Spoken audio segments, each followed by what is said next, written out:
গেছে গা, ওর তো চোখের আলো গেছে গা, ও চোখের আলোর লগে আমার মেয়ের জীবনও অন্ধকার হয়ে গেছে গা। আম্মা, আপনি এটা কেমন কথা বলেন বলেন তো? আমি অন্ধ হয়ে গেছি, এতে তো আমার হাত নাই, এটা তো একটা অ্যাক্সিডেন্ট মা। মা একদম ঠিক কথাই বলেছে, তুমি অন্ধ হয়ে গেছো গা, চোখে দেখো না, তোমাকে দিয়ে এখন আমি কি করব? তুমি এটা কেমন কথা বলো? আমার চোখ গেছে তাতে কি হয়েছে? আমি তোমার চোখ দিয়ে পৃথিবীর আলো দেখবো। মা চলো তো।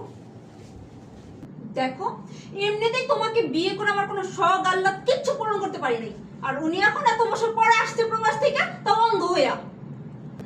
কি বলো তুমি এসব নেহা? প্রবাসে ছিলাম, কত কষ্ট করে টাকা পয়সা তোমার জন্য পাঠাইছি প্রতি মাসে মাসে। তুমি তো তোমার যত রকমের চাহিদা ছিল, ইচ্ছা ছিল, সবকিছু পূরণ করছো। তাও কেন এইসব এখন এইসব কথা বলতেছো কত? নেহা, তুমি এসব কি বলতেছো বলো তো? এই, আমি তো প্রবাসে থেকে তোমার জন্য মাসে মাসে লাখ লাখ টাকা পাঠাতাম। সেই টাকা দিয়ে তো তুমি নিজের সব ইচ্ছা চাহিদা সব পূরণ করছো। নেহা, তুমি এসব কেমন? এই টাকা দিয়া তুমি তোমার ইচ্ছা শখ আহ্লাদ সবই তো পূরণ করছো। আর এখন আমি অন্ধ হয়ে প্রবাস থেকে চলে আসছি বলে তুমি আমার সাথে এমন ব্যবহার করতেছো? আরে অন্ধ কানার বাচ্চা কান, আমার মেয়ে দিকে, হয়েছে এটা আমি না।